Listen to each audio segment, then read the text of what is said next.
අයිබෝවන් ඉතාමත් වාසනාවන්ත සුබ දවසක් වේවා ඔයගොල්ලෝ සියලු දෙනාටම සුපුරුදු විදිහටම උදය ජ්‍යොතිෂ්‍ය වාස්තු සහ ගුප්ත ශාස්ත්‍ර ආයතනය මගින් අද දවසේත් ඔබට ජ්‍යොතිෂ්‍යමය කරුණු කිහිපයක් ඉදිරිපත් කිරීමට සූදානම් වෙන්නේ. ඉතින් මේ සියල්ල ඉදිරිපත් කිරීමෙන් මත්තෙන් ඔබ සියලු දෙනාට මතක් කරනවා තවමත් ඔබ විසින් උදය ජ්‍යොතිෂ්‍ය වාස්තු සහ ගුප්ත ශාස්ත්‍ර ආයතනයෙන් පවත්වාගෙන යන අපගේ YouTube නාලිකාව සබ්ස්ක්‍රයිබ් කරන මෙතන ඔබගේ කාර්යම සබ්ස්ක්‍රයිබ් කිරීම අපගේ YouTube නාලිකාවට ලබා දීමට කාරණක වෙන්න කියන කාරණාව ඔබ සියලු දෙනාගෙන්ම ප්‍රථමයෙන් ඉල්ලා සිටිනවා. ඉතින් ඒ වගේම මේ සියලු වීඩියෝ මුල සිට අවසානය දක්වා ඉතා හොඳින් අවධානයෙන් යුතුව නරඹන්න කියන කාරණාවත් ඔබගෙන් ඉල්ලා සිටිනවා. ඉතින් ඒ වගේම ඔබගේ අදහස් සහ යෝජනා අපගේ කමෙන්ට් තීරුවේ පළ කිරීමට ඔබට අවස්ථාව තිබෙනවා. වගේම ඔබගේ ලයික් කිරීම ඉතාමත් අගේ කොට සලකනවා. ඉතින් අපි බලමු අද අපි දන්නවා අපි සියලු දෙනාගේම කේන්ද්‍රයේ ග්‍රහයන් පතිත වී තිබෙනා වූ ආකාරය පිළිබඳව අපි බොහෝ අය දන්නවා ඇති කුමන රාශීන් තුලද කුමන ස්ථාන තුලද මේ ග්‍රහයන් පතිත වෙලා තිබෙන්නේ කියලා. නමුත් ඔබ දැනගත යුතුයි ඇත්තටම මේ ග්‍රහයන් මේ පතිත වී සිටිනා වූ ග්‍රහයන්ගෙන් ඔබට සුබ ඵලයක් අත් වෙන විදිහටද ඒ ග්‍රහයන් පතිත වී තිබෙන්නේ කියන කාරණාව පිළිබඳව.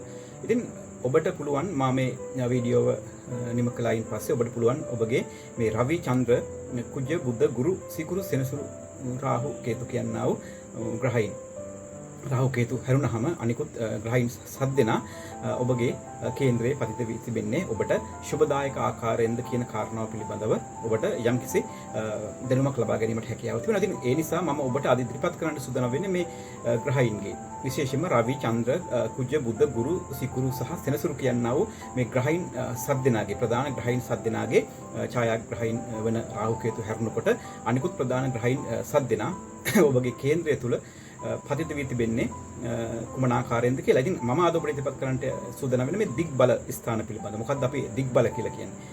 දිග්බල කියලා කියන්නේ අපි මේ දිශාවට බලය කියන එක. ඒ කියන්නේ මේ ග්‍රහයන් හැම කොතරම් සුබ ග්‍රහයෙක් වුණත් අසුබ ග්‍රහයෙක් වුණත් ඔබ මතක තබා ගන්න කාරණාවක් වෙනවා මේ කේන්ද්‍රේ කොටු 12 මේ 12ටම මේ ග්‍රහයන් සුබ නැහැ කියන කාරණාව ඔබ දැනගත යුතුයි. ඒ ග්‍රහයින්ට සුබ ස්ථාන තිබෙනවා කියන කාරණාව තමයි ඔබට ඉදිරිපත් කරන්න සූදානම් වෙන්නේ. ඉතින් ඒ නිසා තමයි අපි දිග්බල 4 කියලා නැත්නම් දිග්බල 4 කියලා අපි 1 4 7-10 කියනවා මේ කේන්ද්‍ර ස්ථාන තුලදී බලවත් වෙන්නා වූ ග්‍රහයන් කවරේද කියන කාරණාව පිළිබඳව ඔබට කරුණු ඉදිරිපත් කරන්න. ඉතින් විශේෂයෙන්ම අපි මේ විදිහට ආරම්භ කරමු.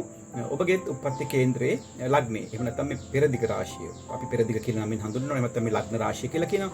මේ ලග්න රාශියේ ගුරු හෝ බුධ ග්‍රහය පතිත වී සිටිනවා නම් ඔබ දැනගත යුතුයි මේම ග්‍රහයන් ඔබගේ කේන්ද්‍රයේ දිග්බලව තමයි පතිත වී සිටින්නේ කියලා.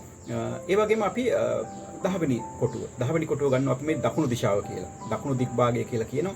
මේ දකුණු දිශාව කියලා අපි 10 වෙනි කොටුව ගන්නවා. මේ 10 වෙනි කොටුවේ ඔබගේ කේන්ද්‍රය ඔබගේ උප්පත්ති කේන්ද්‍රයේ 10 වෙනි කොටුවේ රවි හෝ කුජ නැත්නම් මේ සූර්යයා හෝ මේ අඟහරු ග්‍රහයා කියන මේ ග්‍රහයන් දෙදෙනාගෙන් කෙනෙක් හෝ දෙදෙනාම හෝ පතිත වෙලා තිබෙනවා නම් ඔබ දැනගත යුතුයි ඔබගේ කේන්ද්‍රයේත් මේ රවි හෝ කුජ ග්‍රහයා දිග්බලව තමයි පතිත වෙලා ඉන්නේ කියලා. ඉතින් අපි ඊළඟට බලමු මේ පෑල දිග. එහෙම නැත්නම් මේ බස්නාහිර දිශාව, බටහිර දිශාව නැත්නම් මේ පෑල දිග කියන මේ දිශාවට වඩාත්ම බලවත් වෙන්නා වූ ග්‍රහය කවුද කියලා. ඒ කියන්නේ 7 වෙන්න. ඒ කියන්නේ විවාහ ස්ථානයේ, කලත්‍ර ස්ථානයේ මේ ස්ථානයේට ශනි. එහෙම නැත්නම් මේ සෙනසුරු ග්‍රහය දිග්බල වෙනවා කියන කාරණාව ඔබ හොඳට මතක තියාගන්නට ඕනේ. ඉතින් බොහෝ අය 7 සෙනසුරු ඉන්නකොට බොහොම බය වෙනව නේද? 7 සෙනසුරු ඉන්නවා කියලා. මොකද 7 විවාහ ස්ථානයේ නිසා සෙනසුරු ආධ්‍යාත්මික ග්‍රහයෙක් නිසාත් බොහෝ අය බය වෙනවා. නමුත් ඔබ මතක තබා ගත යුතුයි 7 වෙන්න සෙනසුරුට මේ බටහිර දිශාව දිග්බල ස්ථානය නැත්නම් මේ දිශාවට බලවත් වූ ස්ථානය කියලා.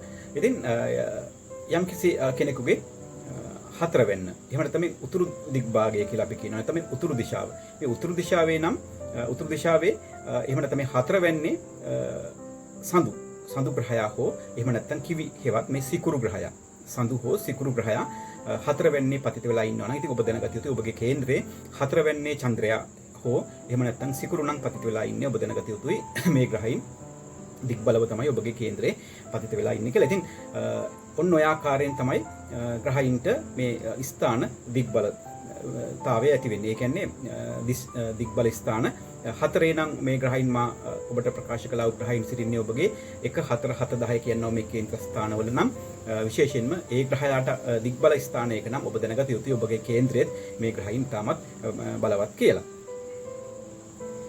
ඉතින් එසේ පතිත වූ ග්‍රහයින්ගේ තවත් බලය එහෙම නැත්නම් ඒ ග්‍රහයින්ගේ දිග්බල ස්ථානයන් තුලදී තමන්ගේ බලය වැඩි කරගැනීමෙන් පතිත වූ මේ ග්‍රහයින්ගේ බලය තවත් වැඩි වීමේ කාරණාවක් ඉදිරිපත් කරනවා. විශේෂයෙන්ම ඔවුන් සිටින්නේ උච්ච රාශියක නම් ඒ ග්‍රහයින්ට උච්ච රාශියක නම් එහෙම නැත්නම් මිත්‍ර රාශියක නම් එහෙම නැත්නම් තමන්ටම හිමි සුසේත්‍ර රාශියක නම් ඔවුන්ගේ බලය තව තවත් තීව්‍ර වෙනවා කියන කාරණාවත් ඔබ මතක තබා ගත යුතුයි. ඉතින් ඒ වගේම තමන්ගේම නවාංශකයක නම් පතිත වෙලා ඉන්නේ මේ බලය තව තවත් වැඩි වෙන්නට බොහොම ඉඩ පහසුකම් තිබෙනවා. ඉතින් ඒ වගේම තමයි විශේෂයෙන්ම මේ සඳු සිකුරු වගේ ග්‍රහයින් ස්ත්‍රී රාශි ගත වීමත් ඊටාම ශුභදායක වෙනවා. වගේම කුජ බුද්ධ ගුරු සහ සෙනසුරු කියනා වූ ග්‍රහයින් නර රාශියක නම් තැන්පත් වෙලා තිබෙන්නේ විෂම රාශියක හිවත් නර රාශියක නම් ඒ බලය තව තවත් තීව්‍ර වෙනවා. ඉතින් ඒ නිසා ඔබගේ කේන්ද්‍රය පරීක්ෂා කරගෙන බලන්න. මා මේ ඉහත සඳහන් කළා වූ ග්‍රහයින් මේ ග්‍රහයින් 7 දෙනා ඔබගේ කේන්ද්‍රයේ ඔබගේ උප්පත්ති කේන්ද්‍රයේ පතිත වී තිබෙන්නේ මේ දිග්බල ස්ථානයන් තුලද කියන කාරණාව පිළිබඳව ඔබ ඉතා හොඳින් පරීක්ෂා කරලා බලන්න. ඉතින් ඔබගේ කේන්ද්‍රයේ වැඩි ග්‍රහයින් ප්‍රමාණයක් මේ ස්ථාන බලය සහිතව සොසේත්‍රව උච්චව මිත්‍රව තම තමන්ට හිමි වෙන්නා වූ ස්ත්‍රී රාශි එහෙම නැත්නම් සම රාශි වන්නා වූ ස්ත්‍රී රාශියක හෝ නර රාශිය හෙවත් විෂම රාශියක බලවත්ව තැන්පත් වී තිබීම ඉතාම ශුභදායක වෙනවා. එසේ නොමැතිනම් මේ බලවත් ශුභ ග්‍රහයින්ගේ දෘෂ්ටි මේ ස්ථානවල මේ ස්ථාන 4 තැන්පත් වී තිබෙනා වූ දිග්බල ග්‍රහයින්ට ශුභ ග්‍රහයින්ගේ පූර්ණ දෘෂ්ටි වැටෙනවා නම් එයත් ඊටාම බලවන්ත වෙනවා. ඉතින් ඔබට පුළුවන් මේ පිළිබඳව යම් කිසි ගැටලුවක් තිබෙනවා නම් මාගේ පෞද්ගලිකව හෝ විමසීමක් කිරීමට පුළුවන්. ඉතින් ඔබ බලන්න ඔබගේ කේන්ද්‍රය අතට අරගෙන ඔබගේ උප්පත්ති කේන්ද්‍රයේ මේ ග්‍රහයින් 7 දෙනා පතිත වෙ සිටින්නේ දිග්බලවද කියනවා. මොකද එසේ දිග්බලව තිබෙනවා නම් එය වැඩි ග්‍රහයින් ප්‍රමාණයක් දිග්බල ස්ථානවල පතිත වෙ සිටීම ඔබගේ දෛවය ඊටාම උසස් ආකාරයෙන් වෙනස් කිරීමට හේතුවක් වෙනවා. ඉතින් අපි ඊළඟට තවත් වීඩියෝවකින් ජ්‍යොතිෂය පිළිබඳව කතා කිරීමට හම්බ වෙමු. ඒත් ප්‍රාර්ථනා කරන ඔබ සියලු දෙනාටම ඊටමත් වාසනාවන්ත සුබ දවසක් වේවා. ඔබ සියලු දෙනාටම තෙරුවන් සරණයි. ආයුබෝවන්.